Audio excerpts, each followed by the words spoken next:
அனைவருக்கும் வணக்கங்க. இப்போ பெண் நட்சத்திரம் வந்துங்க, உத்திராடம் வந்து முதலே 2, 3, 4 பாதத்துக்கு கொடுத்துட்டேன்.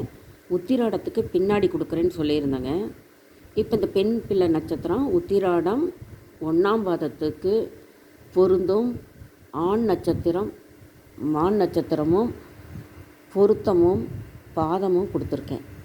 பொருத்தம் வந்து 11க்கு தாங்க. இது பாருங்கள், எல்லாமே 4 பாதங்கள் தான் வருது. ஒன்றே ஒன்று தாங்க, 2 உத்திராடம் மட்டும்தான் 1ஆவது பாதம் வந்து 8 மத்தியமத்தில் வருதுங்க. உத்திராடம் 7 மத்தியமத்தில் 2, 3, 4 வருது. மீதி எல்லாமே பாருங்கள் லைனாக 4 பாதங்களுமே பொருந்தது. பாருங்கள், எல்லாமே ஆச்சரியமாக இருக்குது. உத்தமத்திலேயே வருது பாருங்கள். மத்தியமத்தில் பாருங்கள் எத்தனை வருது. அந்த உத்திராடம் மட்டும்தான் மத்தியமத்தில் வருதுங்க. அது 8 வருதுங்க பொருத்தம். இன்னொன்று 7 வருது. உத்திராடம் 1ஆம் பாதம் மட்டும் 8 மத்தியமத்தில் வருது 1ஆம் பாதம். உத்திராடம் 7 மத்தியமத்தில் வந்து 2, 3, 4 பாதம் வருது. மீதியெல்லாம் நீங்கள் மனசில் இருத்திக்கொள்ள கூட சௌரியமாக இருக்குது பாருங்கள். அஸ்வினி 11க்கு 8 பொருத்தம் இருக்குங்க, உத்தமத்தில் வருது. 4 பாதங்கள் தான் எல்லாமே வருதுங்க உத்திராடத்தை தவிர. பரணி 8 உத்தமத்தில் வருது. 11க்கு தாங்க இது கொடுத்துருக்கேன். ரோஹிணி வருது பாருங்கள், அஸ்வினி வருது பார்த்தீங்களா. இப்போ உத்திராடத்துக்கும் இந்த அஸ்வினி மாப்பிள்ளை பையன் நட்சத்திரம் அஸ்வினி இருந்ததுன்னா உத்திராடம் 1ஆம் பாதத்துக்கும் பொருந்தும்.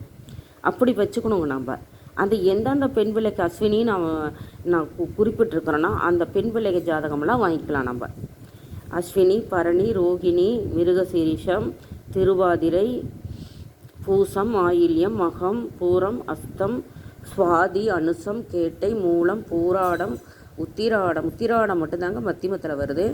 அது பிரித்து வருது. 1ஆம் பாதம் தனியாக 8 பொருத்தம், 2, 3, 4, 7 பொருத்தம். திருவோணம், சதயம், உத்திரட்டாதி, ரேவதி. இப்போ இந்த அனைத்து நட்சத்திரங்களுமே உத்திராடம் 1ஆம் பாதத்துக்கு பொருத்தமான ஆண் ஜாதகமும் பாதமும் எல்லாம் கொடுத்துருக்கேன். நீங்கள் வந்து இதை டவுன்லோட் பண்ணி வச்சுக்கோங்க, ஷேர் பண்ணுங்கள். இந்த பாதங்களை குறித்து வச்சுக்கோங்க. அப்போ உங்களுக்கு மாப்பிள்ளை பையன் வந்து ஜாதகம் தேட வேண்டியதில்லை.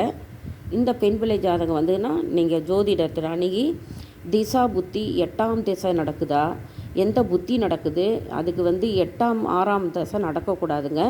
2ஆம் வீடு 7ஆம் வீடு எப்படி இருக்குது, 8ஆம் வீடு எப்படி இருக்குது, பொண்ணுடைய சுக்கிரன் எப்படி இருக்காது, செவ்வாய் எப்படி இருக்குது, அந்த மாதிரியெல்லாம் பார்த்து பொருத்தம் பார்க்கணும். நட்சத்திர பொருத்தம் மட்டுமே பயன்படாதுங்க. இதை மட்டும் யோசித்து பொருத்தம், இதை நட்சத்திர பொருத்தம் வச்சு மட்டும் திருமண பொருத்தம் பார்க்கக்கூடாது.